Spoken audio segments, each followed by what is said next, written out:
Hello everyone, this is Jonathan McLatchie and I'm pleased to present to you a recording of a conversation I had with my colleague and good friend Dr. Timothy McGrew. Dr. McGrew is the chair of the Department of Philosophy at Western Michigan University and is a published and widely recognized expert in the field of epistemology and probability theory.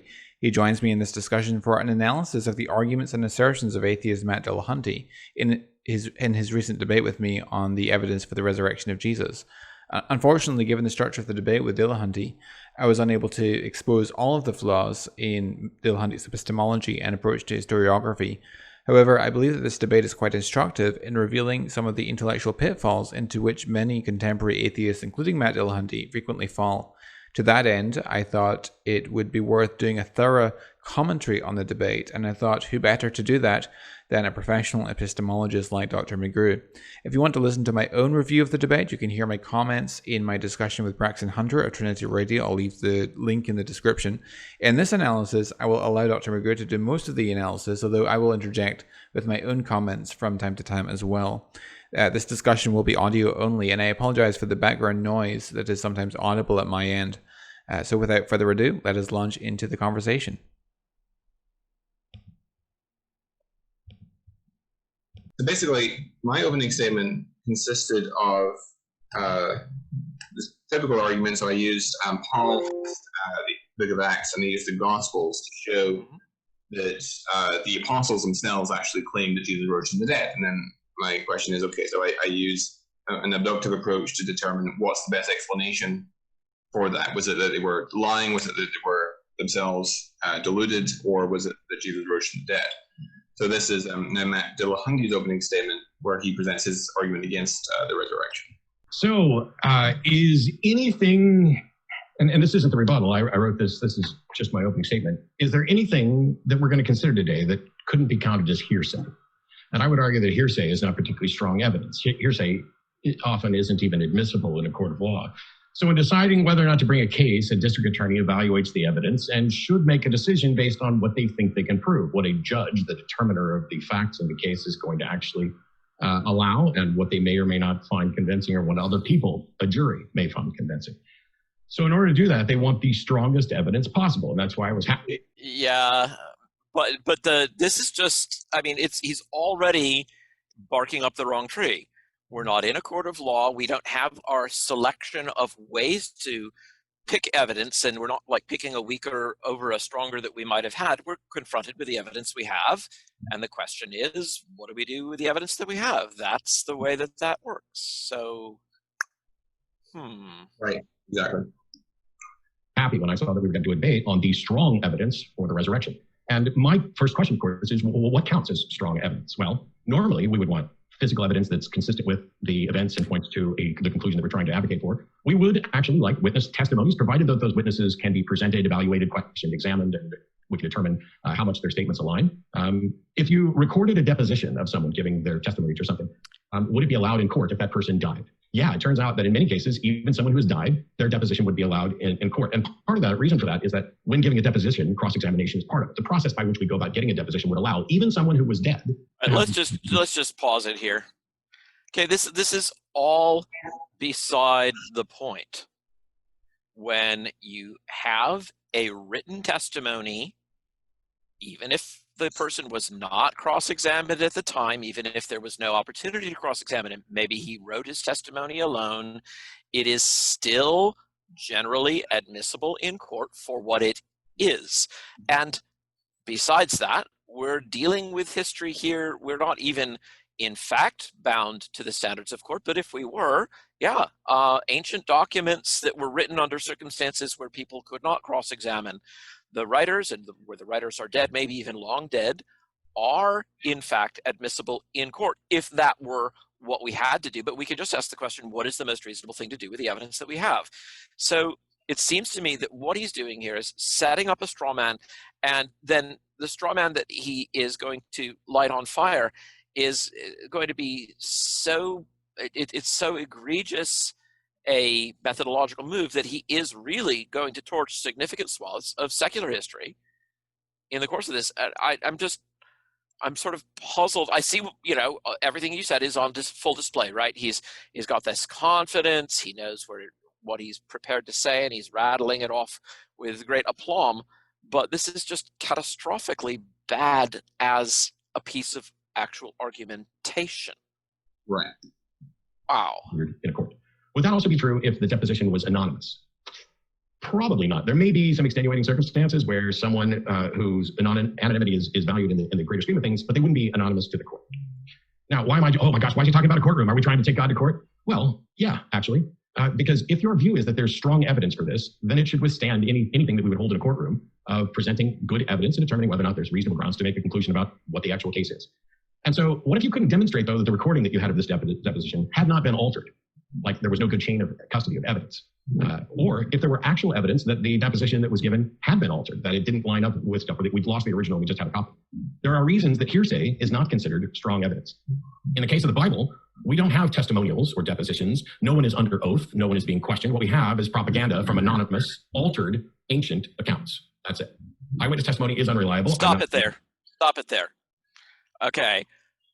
It's clearly not propaganda, or they would have done a much better job of securing themselves against the embarrassment. It's not from documents that are anonymous. We know perfectly well who wrote these documents.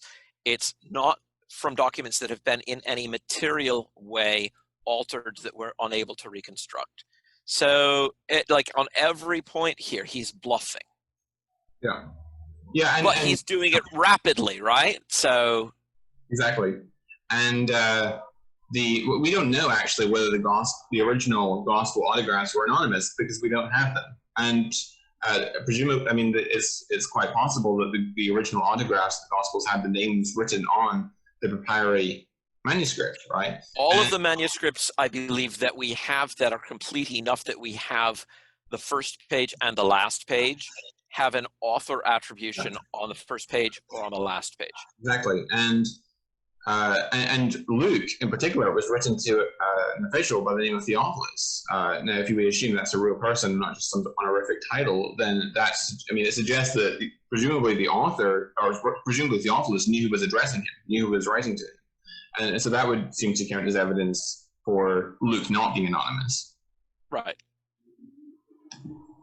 That means that somebody's a liar. That would be a fallacy to conclude that. The point is that we know that our eyewitness testimony is unreliable under the best circumstances. I have friends where we'll get together and reminisce about things we did 15, 20 years ago, and everybody has a different recollection of it, including who was right and who was wrong. Granted, that's not as big a deal as to whether or not you watched somebody rise from the dead. I will grant you that. But in this case, we don't know whose testimony we're looking at. Is this an actual eyewitness? Is it secondhand? Is it thirdhand? We have no way to investigate it. The things that they are claiming don't have physical evidence to corroborate them. They don't have any supporting physical evidence. It's not like we can provide a body or compare DNA or look at a tomb or anything. Let's stop right there. So, number one, he's pressing again on the anonymity thing. But number two, the whole physical evidence. Number two, the unreliability of memory under the best of circumstances. How does he know that he's had conversations with his friends if he can't remember things? I mean, come on. At this point, he's sawing off the branch that we're all sitting on for any kind of human interaction. I like to do this one. I like to ask people, did you have a good friend in high school? Somebody that you hung out with a lot? Mm-hmm. Yeah, most people, if they weren't just completely holed up in the cellar, had some friend that they hung out with. All right.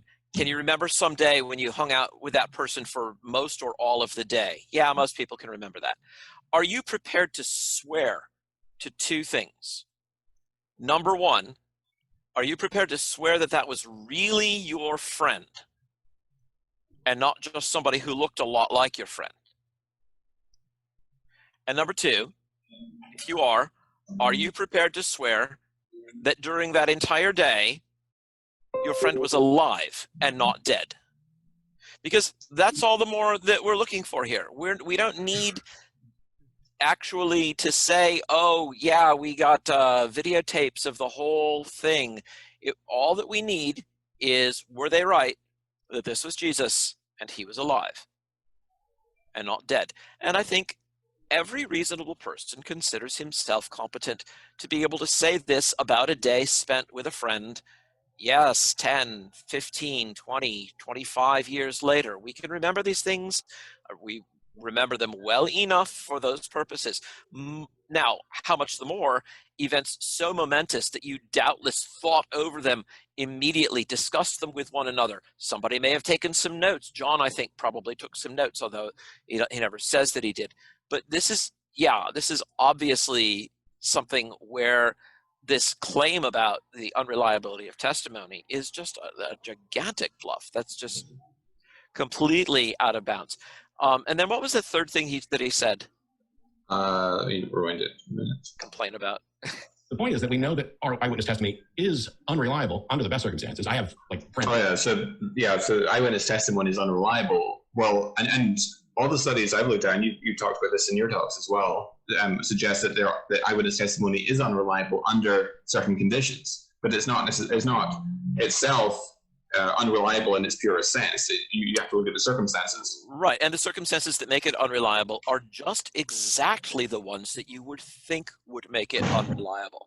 The encounter is very brief. The people are strangers to one another. There is cross-racial identification. You're trying to identify somebody who is a stranger to you, who is of a different race than you are. There is a weapon present, so there's weapon focus. Those are the factors that make eyewitness testimony unreliable. And when those factors are not present, actually, the eyewitness testimony, though not infallible, is generally really good. And it becomes extremely good when all we're asking is, was it Jesus? Was he alive or dead? That's fantastic. So yeah, I would say that he is just blowing smoke here. No, that's just not true at all. Where we'll get together and reminisce about things we did 15, 20 years ago, and everybody has a different recollection of it, including who was right and who was wrong. Granted, that's not as big a deal as to whether or not you watched somebody rise from the dead. I will grant you that. But in this case, we don't know whose testimony we're looking at. Is this an actual eyewitness? Is it secondhand? Is it thirdhand? We have no way to investigate it. The things that they are claiming don't have physical evidence to corroborate them. They don't have any supporting physical evidence. All right, let's stop there.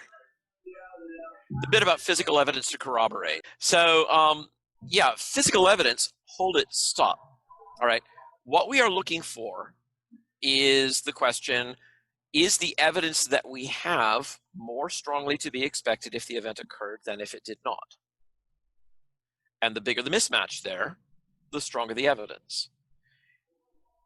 What we would like physical, what is that? I mean, what physical evidence do you have, if you're going to discount the physical manuscripts in which people wrote about this, for the assassination of Julius Caesar?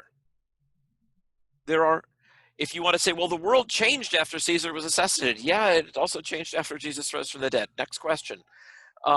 That's just, we don't typically have physical remains that directly corroborate specific historical events of interest. Yeah, in a few cases, you've got somebody who is spectacularly famous, and maybe you have monuments to certain things that have been created that we can still go and visit, but a lot of monuments even have just disappeared, crumbled into the sands of time. So this whole physical evidence thing is just another red herring that he is dragging across the path, trying to get us to look at the evidence for something that it is not, instead of looking at it for what it is.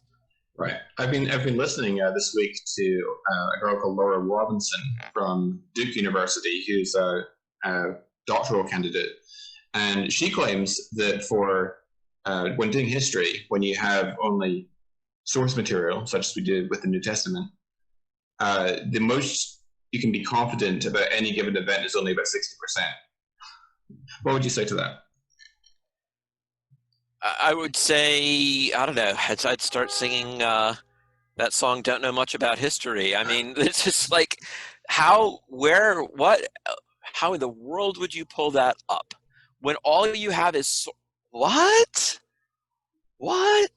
Okay, I mean, our knowledge of the Germanic tribes comes from mostly just one source, Tacitus's Germanica, but we know quite a bit about them. There are all kinds of things. We know about the life of Constantine from written sources. no, this 60% thing is a number pulled completely out of a hat. I don't know where she's getting that. I don't know who's told her that or whether she's just inventing it. But maybe she should just go eat some ice cream and she'll feel differently and give it a higher number. I don't. There's no better ground than digestion or indigestion for a number pulled out of a hat like that. Everything depends on what the evidence is, and if we're going to make pronouncements about testimony in general without looking at the specific texture of that testimony, then of course we're going to get nonsense. But why would we do that? Why would anybody do that? You always want to look at the specific testimony, and when it's eyewitness testimony, you want to look at its texture, and this is where things like undesigned coincidences or unexplained allusions actually matter, because they give us that feeling of the richness and the intertwinedness of the historical sources, which merely looking at them as lists of people saying X happened, X didn't happen, could never give us. That's not what real history is like. Right, and I think this is where you and I would depart company from a lot of New Testament scholars, in that we like to build an inductive case for the substantial trustworthiness of whole documents. Laura Robinson says in her podcast that the way history is done is you don't call a whole document reliable or a whole document unreliable. You have to look at each individual statement in those sources. But I think that we would want to do it with a more inductive approach, right? Yeah, I mean, the concept that the historian has to feign amnesia every time he turns a page is really quite extraordinary. Why would I have to forget what I've just discovered about an author in a text, or even just about the text itself, when I move on to a new incident? One doesn't have to say the evidence for this event guarantees another event. To say that the evidence of historical trustworthiness here should teach me something about who this author is. So yeah, this is, in that broad sense, an inductive case. Of course it's an inductive case. By the way, I think Dillahunty is going to spew some nonsense about induction and abduction and pretend that he knows what these mean. Dillahunty gets confused about induction and abduction later. Right, so I mean, you're saying we're making an inductive case. This is quite right, but there's just a simple terminological point. Inductive and induction are terms that have both a broad and a narrow use. In the broad sense, an inductive argument or inductive reasoning is a sort of reasoning that has some degree of cogency but is not deductively valid and is not presented as deductively valid.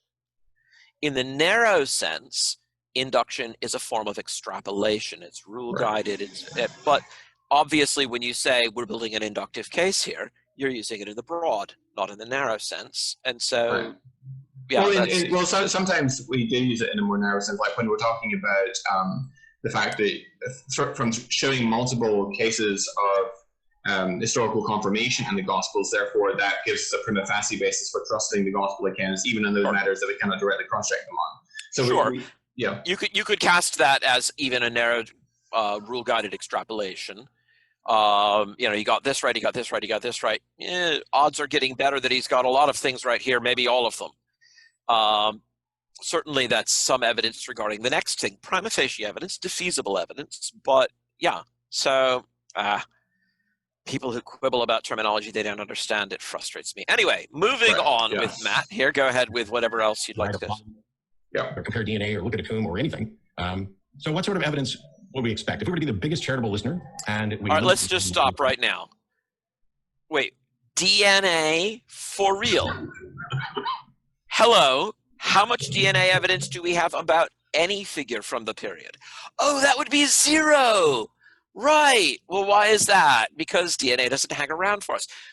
If what we have is what we would expect to have if the event in fact took place, then we have to look at that and ask whether we would also expect to have that if the event did not take place. And that gets us into specific arguments. But it's absolutely no use complaining. I don't have DNA evidence from the trial of Galileo. Do I think the trial didn't take place?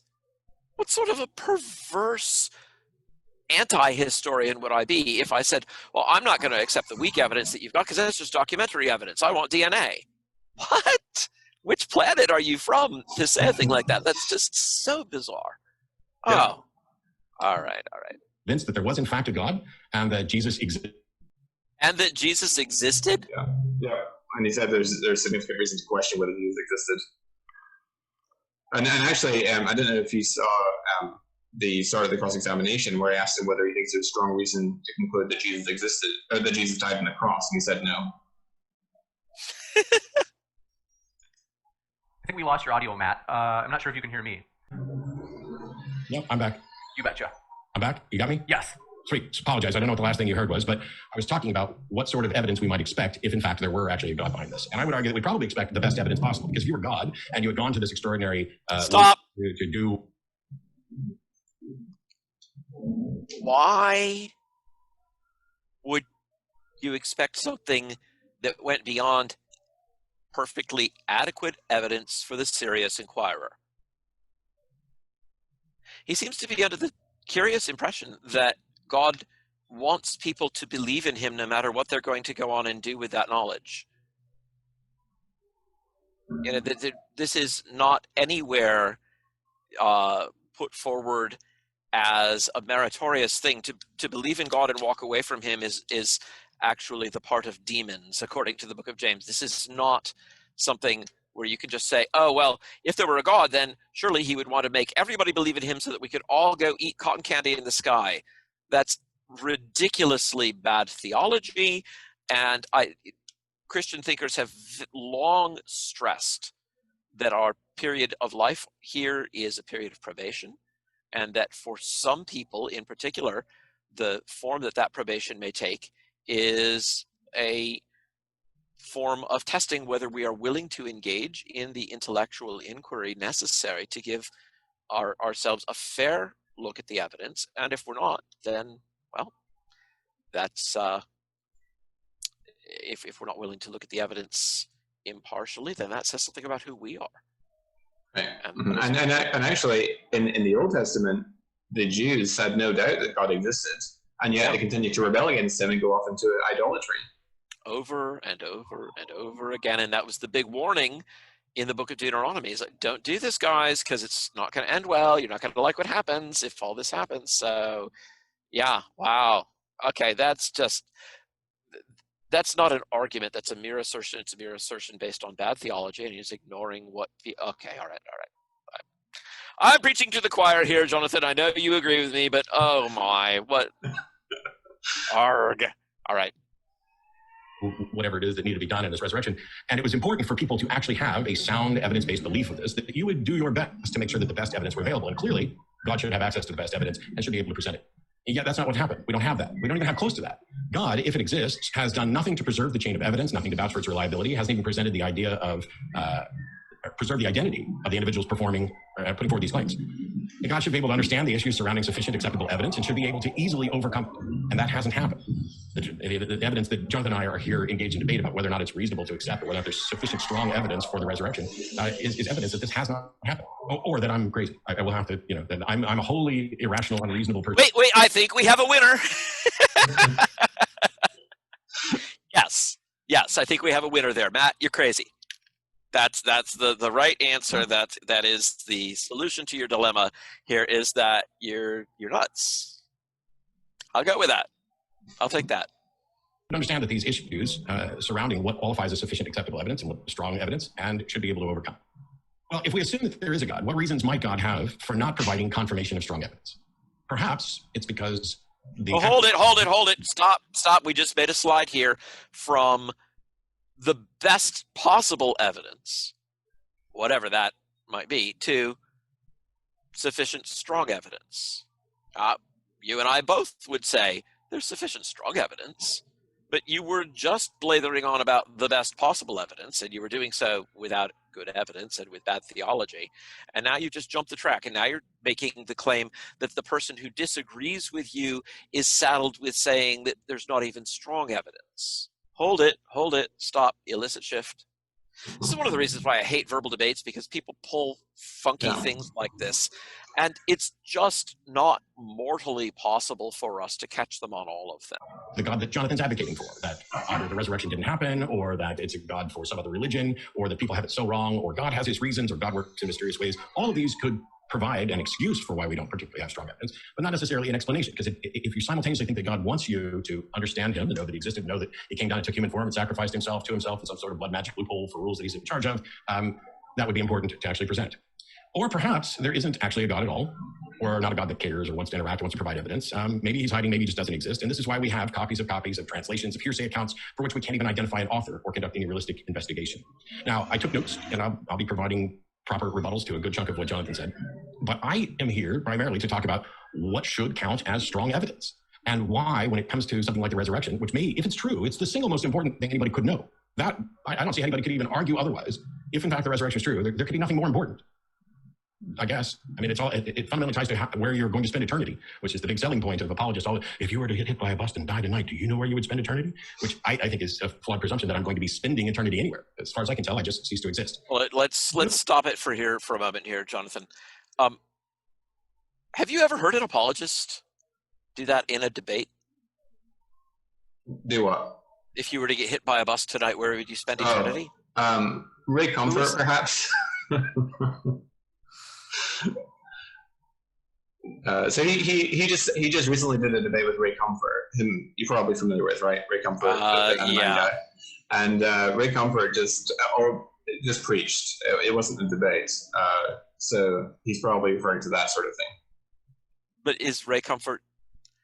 does Ray Comfort even consider himself to be an apologist rather than an evangelist? I don't even know. Yeah, I think so. So he's unfortunately strayed into areas that he doesn't know much about, especially evolution, and he really embarrasses himself because he says a lot of false things that anyone that actually knows him. Wasn't he the banana argument guy? Yeah, he's the banana argument guy. Okay, well, I guess he's a fitting opponent for Matt then. Yeah. There's nothing here in this resurrection account that would rise to the level of even filing a case, a district attorney filing a case, let alone one that a judge would accept or a jury could become convinced of. Because the evidence isn't strong. There's no body, there's no tomb, there's no blood, there's no sword, there's no spear, there's no cross, there's no DNA, there's no burial rags, despite the fake Shroud of Turin, which I would hope that I actually don't know, because I sat on a plane with somebody who legitimately thought the Shroud of Turin was a thing. It's a fake, but there's no witnesses, no crime scene investigators, no finding of facts at all. In fact, while I'm not a mythicist, and I'm fine with the notion that Jesus probably existed in some form, the advocates of this tale can't even reasonably confirm the existence of the person they claim died and was resurrected, because it all ties back to, here's a collection of writings that we have that we can't source. They're just tradition. They're just the hearsay of the collection of people who agreed with and accepted these claims in the story. I'm not saying those people are wrong. I don't know how you would prove they're wrong, but they haven't presented strong evidence to show they're right. So what would happen if I claimed to raise someone from the dead, and you came and said, hey, we want to see this guy that you raised from the dead? Now, if I tried to present somebody that was living and I had no case to show where they'd actually died, okay, nobody's going to believe me, nobody should believe me. But if I said, hey, that person that I raised from the dead, they're not here anymore, they've ascended to another plane, and now you can't investigate this at all, would we have good reason to believe it? What if there were people who said they saw me do this? What if I kept telling people that this person who I raised from the dead is going to come back eventually, and yet they apparently, repeatedly, failed to do so? They didn't show up to say, yep, Matt's right, he raised me from the dead, or, hey, Matt's right, I was raised from the dead, I did through this power, or however else. There's nothing along there. Okay, let's pause it here. So the whole thing that Matt is doing here, and this is something that Pine Creek Doug likes to do as well, sketch the outline of some story which in its very broadest outlines has some vague similarity to the Christian story, and in the nature of the case cannot have any texture, any detail, because all you've done is sketch the outline of it. You haven't looked at the texture of the eyewitness testimony. You haven't looked at the embarrassing details, the unexplained allusions, the reconcilable variations among the pieces of testimony. You haven't looked at any of that. You're basically setting something up that is so hollowed out on the inside that all the forensic data are missing. And then you're claiming that's the same way, so if you wouldn't believe me, then you shouldn't believe the Christian story. And that, I think, is a really important point. You can't just set up something hollow like that and say, this is on a par. You have to take them both or leave them both. Of course you can't do that. That's just a sheer rhetorical sleight of hand. That's really a very low-level trick that somebody ought to pick up on right away. So that's hopeless. Here, is that the best evidence for the resurrection of Jesus isn't remotely something that I could consider strong. Is there evidence? Yes, in the sense that there's anecdotal, testimonial evidence, but that shouldn't be enough to conclude that somebody raised from the dead. I'm not quite sure. Why not? Yeah. But if everything we present, why should eyewitness testimony from people we know, people we can identify, people whose identities we can check in the historical record, we can check to see whether there's any record of the documents as anonymous, which there's not. We can check to see whether there's any record of other authors of the documents in the first few centuries, and you can't name a single person with any confidence in the first 3 centuries AD who ascribed any of the Gospels to anyone other than Matthew, Mark, Luke, and John. You can get possibly, though I think this is actually not really in much doubt, some doubt about the identity of the John, but I don't think that there's a good argument against John the son of Zebedee. But that's it. He's got it exactly backwards. Although there's also some question about Matthew, given that Papias says calls it the oracles, and also he says it was written in Aramaic. So but I think that the easiest, the cheapest solution to there is Theodore Zahn's hypothesis that there was an Aramaic gospel that was written by Matthew that contained a great number of Jesus' teachings and sayings, and that at some point late in the 1st century, that set of Jesus' teachings got rendered over into Greek by someone who used, broadly speaking, the narrative framework of the Gospel of Mark as a place to put the Matthean material. That at least doesn't have us invoking the existence of any purely hypothetical documents. So we have a record that there was an Aramaic Matthew. That's not just a bald hypothesis. We actually have a record referring to it. In fact, several records, I believe. And there's nothing particularly implausible about that path of transmission to give us the Matthew that we now have. Yes, it does suggest that some parts of the material of Matthew are taken over from the Gospel of Mark, but those are mainly narrative framework elements. Not, all the unique teaching material in Matthew is still Matthean. It's obviously not coming from Mark because it's not in Mark. Anyway, that's my take on this. But there's not any documentation of any reference to anyone else except for some Gnostics who don't even get named, who tried to say that the 4th Gospel was the work of Cerinthus, a position so patently absurd that they got laughed out of existence without having any of their names ever recorded. And that's it. That's the end. It would be admissible in a court of law, or sufficient to lead someone to the conclusion that, yeah, we've almost certainly sorted this out and Jesus rose from the dead. If we were starting to consider evidence, weak evidence, as if it were strong, we'd be flooding evidence that was this weak of, here's an old book by somebody we don't know, and I'm convinced that it was written by this person who's an eyewitness. And we're just going to take their word as an eyewitness that they and some other people are witnesses to the resurrection of the incarnation of God. If we accepted that as strong evidence, then our courtrooms would be once again flooded with spectral evidence and witch trials and other things, because the evidence for this resurrection claim is not in any way stronger than the evidence for alien abductions. Let's stop there. Let's stop there. Okay, spectral evidence. You know what he's referring to? In the Salem witch trials, the malicious children who got people killed would cry out and maintain that they saw demonic figures coming towards them to torture them, and nobody else. I mean, we're sitting there right there in the courtroom, and you can look, and there are no such demonic figures, but the children would froth at the mouth and fall on the ground and flip out. And the admission of that as evidence for the guilt of the people against whom the children were making the claims is spectral evidence. There is nothing like that with regard to the New Testament documents. There's nothing like that at all. That's just, frankly, that's just malpractice on Matt's part, even to try to raise that as a parallel. Somebody's claims about what a witch did in the woods late at night. How much more do we have to learn about good standards of evidence before the folks advocating for this resurrection account finally begin to realize that what they're pointing to doesn't and shouldn't and won't ever count as strong evidence. Strong evidence is physical evidence. It is well documented. It would be the eyewitness testimony of a... Stop. Strong evidence is physical evidence, but physical manuscripts don't count. Physical manuscripts that are copies of works which we can cross-check for is about for the reliability of transmission, and which we have strong and essentially unanimous testimony about as far as authorship, and which we can cross-compare with one another for all the kinds of indirect evidence that we've spoken about.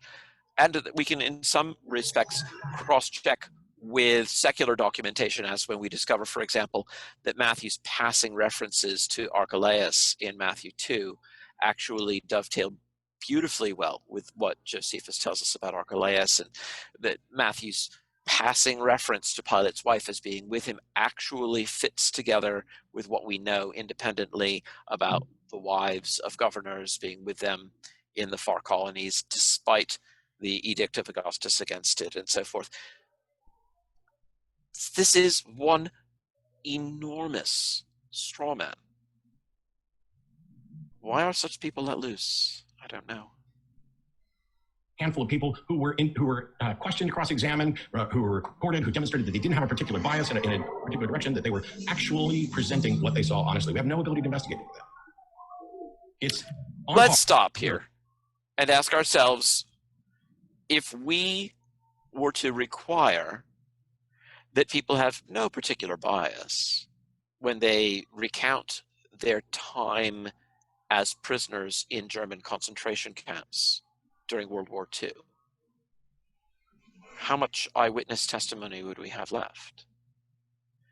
A person's strong interest in that which he's testifying about is only a reason to doubt his testimony when there are some other factors present. Factors that make it likely that he would be saying these things, or at least equally likely that he would be saying these things if they are false, as it is if they were true. In the absence of that, the mere fact that someone is highly motivated to tell the things that he tells does not mean that he's highly motivated to tell them given that they are false. And in making this claim about the absence of bias, he's just conflating a bunch of issues there. That's absurd. What motivation would someone who believed Jesus did not rise from the dead have for saying he did? Particularly, what motivation would a Jew have? Particularly a devout Jew. And now we're at the point where he's got to offer us some other plausible hypotheses.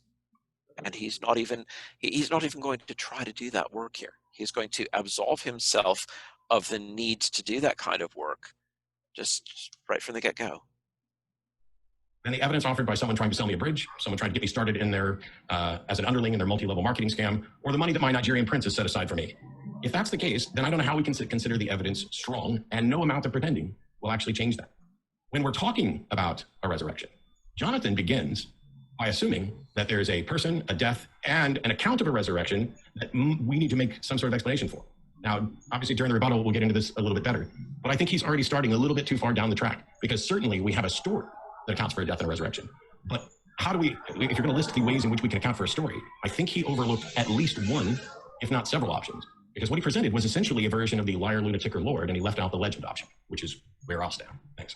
Thank you for listening. I've been Jonathan McLatchie, and I've been in conversation with Dr. Timothy McGrew about my recent online debate with Matt Dillahunty. Stay tuned for part 2, in which we will dissect Matt's rebuttal to my opening statement in the debate.